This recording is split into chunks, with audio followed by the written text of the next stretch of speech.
잠언 27장 11절부터 12절까지 한 절 한 절 교독하고 마지막 절 함께 읽습니다. 제가 1절 먼저 읽도록 하겠습니다. 너는 내일 일을 자랑하지 말라. 하루 동안에 무슨 일이 일어날지 내가 알 수 없음이니라. 타인이 너를 칭찬하게 하고 내 입으로는 하지 말며 외인이 너를 칭찬하게 하고 내 입술로는 하지 말지니라. 돌은 무겁고 모래도 가볍지 아니하거니와 밀려난 자의 분노는 이 둘보다 무거우니라. 부는 잔인하고 노는 창수 같거니와 투기 앞에야 누가 서리요. 면책은 숨은 사랑보다 나으니라. 친구의 아픈 책망은 충직으로 말미암는 것이나 원수의 잦은 입맞춤은 거짓에서 난 것이니라. 배부른 자는 꿀이라도 싫어하고 줄인 자에게는 쓴 것이라도 다니라. 고향을 떠나 유리하는 사람은 보금자리를 떠나 떠도는 새와 같으니라. 기름과 향이 사람의 마음을 즐겁게 하나니 친구의 충성된 권고가 이와 같이 아름다우니라. 내 친구와 내 아비의 친구를 버리지 말며 내 환난 날에 형제의 집에 들어가지 말지어다. 가까운 이웃이 먼 형제보다 나으니라. 내 아들아, 지혜를 얻고 내 마음을 기쁘게 하라. 그리하면 나를 비방하는 자에게 내가 대답할 수 있으리라. 12절 함께 읽습니다. 슬기로운 자는 재앙을 보면 숨어 피하여도 어리석은 자들은 나가다가 해를 받느니라. 아멘. 오늘 말씀을 함께 나누기 전에 여러분과 함께 질문을 한 가지 드리고 시작을 하기 원합니다. 제 질문은 이것입니다. 보통 우리가 시간을 나눌 때 과거와 현재와 미래 이렇게 나누잖아요. 그렇다면 과거와 현재와 미래 중에 우리의 것이 있고 우리의 것이 아닌 것이 있는데 무엇이 우리의 것이고 무엇이 우리의 것이 아닌 것 같으십니까? 저는 현재가 바로 우리의 것이고 나머지 과거와 미래는 우리의 것이 아니다라고 생각을 합니다. 그 이유는 왜냐하면 과거는 이미 지나간 것이므로 우리의 손을 떠났기 때문이고 미래는 아직 오지 않았기 때문에 우리의 것이 아니다라고 할 수 있습니다. 그래서 지금 우리의 손에 있는 것이라고는 지금이라는 이 시간, 오늘을 살아가는 이 오늘밖에 없는 것 같습니다. 오늘 말씀 1절 또한 우리가 집중하고 살아내야 하는 시기에 대한 가르침을 주고 있습니다. 특별히 미래의 불확실한 특성을 지적하면서 인간에게 미래에 대한 과시는 위험하다고 말해주고 있습니다. 1절을 여러분이 다시 한번 읽어보시면 이렇게 나와 있습니다. 너는 내일 일을 자랑하지 말라. 하루 동안에 무슨 일이 일어날지 내가 알 수 없음이니라 라고 이야기를 합니다. 본문에 나온 것 같이 우리는 미래에 대한 예측을 할 수는 있지만 미래에 대한 확언이나 장담을 하지 못하는 위치에 있습니다. 하지만 여러분이 오해하지 않으셨으면 좋겠는 것이 무엇이냐 하면 오늘 본문을 토대로 미래에 대한 계획을 세우는 일까지 네가 어떤 일이 일어날지 알 수 없다라고 이야기하는 이 잠언 말씀을 근거로 우리가 미래엔 어떠한 일이 일어날 수 없으니까 내가 미래에 대한 일에 있어서 미래를 대비하는 부분에 있어서 미래를 계획하는 것에 있어서 뭐 수동적이 되거나 아니면 성경이 그 일을 금지한다고 생각하거나 그 계획을 배제하라고 이야기하는 것이 아님을 여러분이 아셔야 합니다. 여러분이 잠언을 길게 읽어보셨으면 여러분 마음 가운데 한 가지 알 수 있는 것은 무엇이냐 하면 잠언은 계속해서 반복적으로 우리에게 게으름에 대하여서 수없는 가르침을 주고 여러분이 기억하고 있는 게으름에 관련된 이 잠언에 나오는 구절들도 여러분이 생각해 보실 수 있을 겁니다. 그래서 이 말씀을 미래에 대해서 소극적이거나 수동적으로 살아야겠다는 생각으로 우리는 생각할 수 없습니다. 1절이 정말로 우리에게 알려주고 있는 것은 무엇이냐 하면 우리의 정체성, 쉽게 말해서 우리가 누구인지를 올바르게 파악해야 한다는 것입니다. 이 말씀을 통해 우리의 정체성을 확실하게 이야기해 주고 있습니다. 우리는 한치 앞도 내다볼 수 없는 인생이고 인간으로서 무한한 능력을 가지고 있다고 착각하고 살아가지만 우리는 유한한 능력을 가지고 살아가기 때문에 우리의 정체성을 알고 겸허하게 하나님께 모든 것을 내어 맡기는 삶을 살아야 함을 오늘 1절 말씀을 통해서 이야기해 주고 있습니다. 이 사실을 안다면 우리가 유한한 인생이고 우리가 우리의 미래 일을 계획하지만 정말로 그 일을 이루시는 분은 하나님이고 우리가 계획한 대로 일이 이루어지지 않음이 빈번하게 일어남을 여러분이 안다면 우리는 쉽사리 앞에서 이야기하는 것처럼 자신의 일을 드러내어 말하지 못합니다. 자신의 일을 드러낸다는 것은 뽐낸다는 것인데 함부로 뽐내지 못합니다. 함부로 인간의 훌륭함을 드러내지 못합니다. 여러분 찬양 가사 중에 잘 아시는 찬양 가사가 있으실 것 같아요. 내일 일은 날 몰라요. 하루하루 살아요.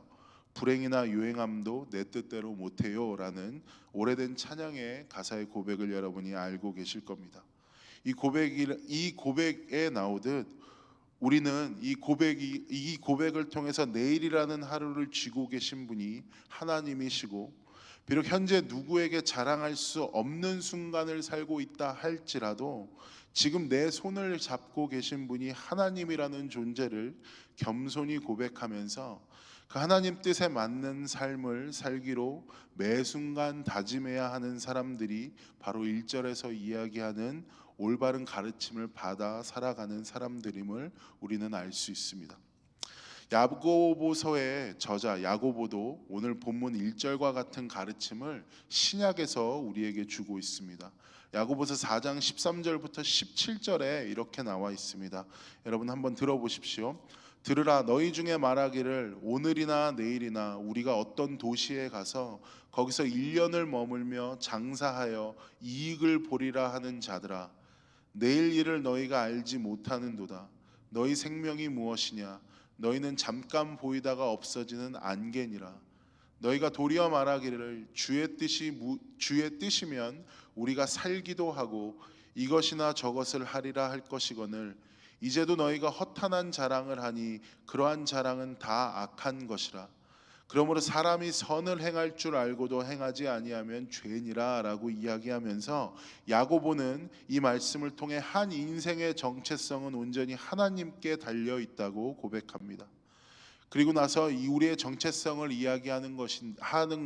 표현하고 있는데 우리는 내일을 알지 못하는 안개에 불과하다고 이야기합니다. 더 나아가 그럼에도 불구하고 우리의 정체성을 모른 채 계속해서 허탄한 자랑거리를 더 늘려가기 위해서 앞서 생각하고 계획하는 이 모든 행위가 악하다라고 이야기하고 있습니다.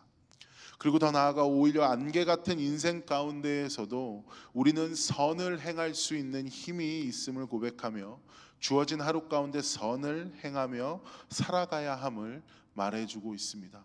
이 1절을 조금 더 보충해서 아니면 1절을 조금 더 깊게 설명한다면 이 야고보서 말씀이 정말로 오늘 우리에게 딱 와닿는 말씀일 겁니다. 제가 27장에서 여러분들과 두 번째로 살펴보고 싶은 부분은 오늘 본문 5절입니다. 오늘 본문 5절을 이렇게 나와 있습니다. 잠언 27장 5절에 면책은 숨은 사랑보다 나으니라 라고 이야기합니다. 면책과 숨은 사랑이라는 두 가지 개념이 서로 비교돼서 나타나는 것을 여러분이 발견하실 수 있을 겁니다. 그리고 오늘 본문 기자는 면책이 우리에게 더 유익함을 알려주고 있습니다. 면책이라는 단어를 여러분이 생각해 보시면 말 그대로 직관적인 단어이니까 어떤 뜻인지 여러분이 잘 이해하실 수 있을 것 같습니다.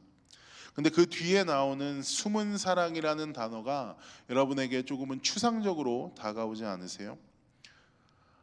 숨은 사랑이다 라고 이야기하면 누군가에게는 은밀하게 뒤에서 챙겨주는 사랑 같기도 하고 또 우리 인식에 사랑이라는 단어가 들어가 있기 때문에 이 숨은 사랑이 왠지 면책보다 더 나은 것 같이 느껴지는 분도 있다고 저는 생각을 합니다. 그렇다면 여러분, 잠언 기자가 오늘 본문을 통해서 적어둔 숨은 사랑은 어떤 뜻을 내포하고 있을까요? 이 본문이 의미하는 숨은 사랑이란 우리가 보편적으로 생각할 법한 은밀하게 남을 섬겨주고 남을 도와주고 챙겨주는, 몰래 베푸는 선, 이런 개념이 아닙니다. 5절 문장의 형식을 여러분이 문법적으로만 살펴보면 대조법이나 혹은 비교법으로 여러분 이해할 수 있을 것 같습니다. 문법상 비교법을 사용하면 서로 상반되는 단어나 개념이 나와야 돼요. 그렇기 때문에 5절 또한 극명하게 다른 개념이, 서로 상반되는, 충돌되는 개념이 앞뒤로 나와야 합니다.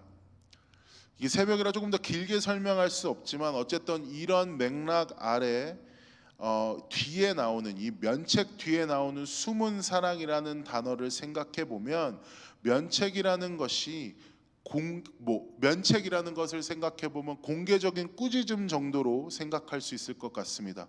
잘못을 지적하고 책망하는 방법이라면, 숨어서 하는 사랑은 잘못된 것을 지적하거나 꾸짖는 방식으로 나타나지 않는 형태의 사랑의 방법을 이야기합니다.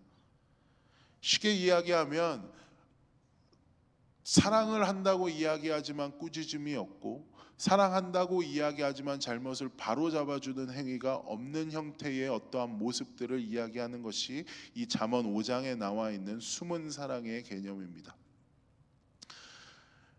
여러분, 잘 생각해 보세요. 여러분, 예수님이 우리를 많이 사랑하십니다. 그죠?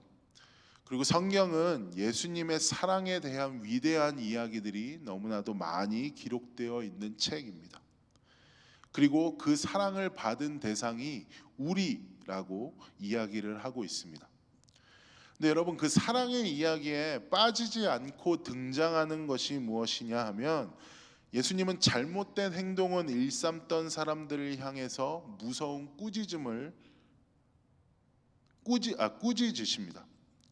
율법의 본질에서 멀리 떠나버린 사람들에 대한 날카로운 현상을 지적하시기도 하고, 촌철살인의 직언들이 들어 있습니다. 그러니까 그 사랑 이야기에서 빠지지 않고 등장하는 것이 우리를 향한 예수님의 꾸짖음이었습니다. 그렇다고 해서 예수님의 꾸짖음의 대상들을 사랑하지 않으셨던 것이 아닙니다. 예수님이 바리새인들이나 제사장들을 굉장히 무섭게 꾸짖으십니다. 그 당시에 종교 지도자라고 흔히 오늘날로 치면 이 교회 문화에 익숙하고, 아니면 이 교회 안에서 어떠한 일들을 많이 하고 있는 사람들을 향하여서는 굉장히 무섭게 꾸짖으십니다. 그렇다고 해서 예수님께서 그들을 사랑하지 않으신 것이 아니잖아요. 그때 그들은 철저하게 반항합니다. 바리새인들과 제사장들은 예수님을 배척하기 위해서, 예수님께 반항하기 위해서 수많은 일들을 합니다. 엄청난 모욕과 비방을 합니다. 그러나 예수님은 인격적으로 그 순간까지도 다 참아내십니다. 그리고 계속해서 그들과 대화하십니다. 예수님이 말로 꾀임을 당하는 장면이나, 예수님께서 이 바리새인들에게 일방적으로 말로써 정죄당하는 장면을 생각해 보시면 예수님이 엄청난 인격자임을 여러분이 발견하실 겁니다. 대화로 계속해서 그 사건들을 풀어가기 원하시고, 그 안에서도 가르침을 주시거나 꾸짖으시면서 어떻게 해서든지 그들이 잘못된 길을 가지고 있음을 말로써 설명해 주십니다. 여러분, 예수님이 그들조차 사랑하지 않으셨다면 그들은 그냥 죽여버리면 그만이에요. 그리고 십자가 지실 때 나는 너희들을 위해서 죽은 게 아니라 나 말 잘 듣는, 내 말 잘 듣는 애들만 위해서 죽은 거다라고 말씀하시면 됩니다. 하지만 예수님은 그 사람들을 위해서도 역시 십자가를 지셨습니다. 왜일까요? 예수님께서는 그들을, 아니면 이 말 가운데 대상이 되는 우리 모두를 사랑하셨기 때문에 그렇습니다. 예수님의 사랑 방법엔 꾸짖음도 나오고, 예수님의 사랑의 방법엔 한없이 가서 약자를 위해 품어주는 장면이 나오지만, 어쨌든 간에 그 안에는 사랑이라는 개념이 함께 자리를 잡고 있습니다. 단지 사랑의 방법이 달랐었던 것뿐인 것 같습니다. 오늘날 이 잠언 말씀을 토대로 이 시대를 한번 훑어보자면 오늘날 참사랑, 숨은 사랑만 가득하고 참사랑이 없다 보니 훈육도 훈계도 많이 없어지는 시대를 사는 것 같아요. 사랑이라는 단어가 변질될 때 항상 배제되는 것이 있다면 좋은 게 좋은 것이다라는 논리로 잘못을 숨기고 마주하지 못하게 하는 오늘날의 현실 같습니다. 사실 저는 사회학자도 아니고 아동 전문가도 아니고 교육 전문가도 아니기에 그냥 제 전공에 맞게 기독교적인 관점에 맞게 이 숨은 사랑들이 어디에서 가득한지를 살펴보자면 여러분들이 개인적으로 외우고 있거나 은혜 받았다고 생각하는 말씀들을 떠올려 보십시오. 아니면 여러분들이 요새 유튜브 많으니까 설교 들으실 때 자주 클릭하게 되는 설교의 제목들이나 그런 성경 컨텐츠들을 한번 생각해 보십시오. 내용이 위로가 돼야 여러분이 마음이 시원하지 않습니까? 아니면 제목부터 위로가 되어야 여러분 한번 클릭해 보지 않으세요? 제목부터 뭔가 은혜가 좀 넘쳐나야 될 것 같지 않으십니까? 여러분, 그렇다면 훈육에는, 꾸짖음에는 은혜가 없을까요? 저는 꾸짖음에도 은혜가 있다라고 생각합니다. 왜냐하면 여러분, 면책하려면, 누구 혼내려면, 여러분 부모님이신 분들 있으시니까 누구 혼내려면 어떻게 하십니까? 여러분이 먼저 불편함을 마주하셔야 합니다. 그리고 여러분, 애들 혼내봤자 애들이 여러분 혼낼 때 말 잘 듣습니까? 나이가 어느새 들어가면 반항하기 시작하고 말대꾸하기 시작하고 자기가 맞다고 이제 부모들과 지지고 볶고 싸우려는 행태들이 나와요. 그러니까 누군가를 한번 혼내려고 하면 내가 그 상대방과 함께 지지고 볶일 각오를 해야 합니다. 엄청난 에너지가 들어가고 반대로 자신이 때로는 욕을 먹을 각오도 해야 합니다. 어떻습니까? 남을 꾸짖는다는 것이 굉장히 피곤한 것 같지 않으세요? 그러니까 지적하지 않기 시작하는 겁니다. 그러니까 훈육하지 않기 원하는 겁니다. 무엇인가 보이지만 그냥 무관심으로 떼어버리고 마는 겁니다. 왜냐하면 내가 그 불편함을 마주하기 싫고 내가 남들과 그 삶 가운데 들어가서 지지고 볶고 살기가 싫으니까 그냥 무관심으로 때우는 것이. 그래서 사랑하지 않는 것의 동의어가 미움이 아닙니다. 사랑하지 않는다는 것의 동의어는 무관심으로 우리는 모두가 이해하고 있습니다. 이것을 안다면 오늘 본문 5절은 우리에게 정말 필요한 가르침을 주고 있는 것 같습니다. 여러분 꼭 기억하셨으면 좋겠습니다. 주관적인 비난과 객관적인 직언은 당연히 다릅니다. 그리고 혼내는 것과 화내는 것은 물론 다릅니다. 하지만 참사랑은 분명한 꾸짖음으로도 혼냄으로도 나타납니다. 이쯤 되면 여러분, 성경에 나온 이스라엘 백성을 향한 수많은 꾸짖음, 그리고 예수님이 이야기하셨던 그 수많은 꾸짖음 가운데 참사랑이 느껴지지 않으십니까? 예수님은 이스라엘 백성들을 꾸짖으시면서 이스라엘 백성들 말 안 들으시니까 그냥 자기가 그 이스라엘 백성들과 지지고 볶고 살기로 다짐을 하시고 이스라엘 백성들에게 수없는 꾸짖음을 가르쳐 주십니다. 반항을 함에도 불구하고요. 예수님 또한 마찬가지십니다. 여러분, 이것이 왜 우리에게 은혜가 되냐 하면 예수님께서 우리를 꾸짖으셨고 하나님께서 우리를 꾸짖어 주셨기 때문입니다.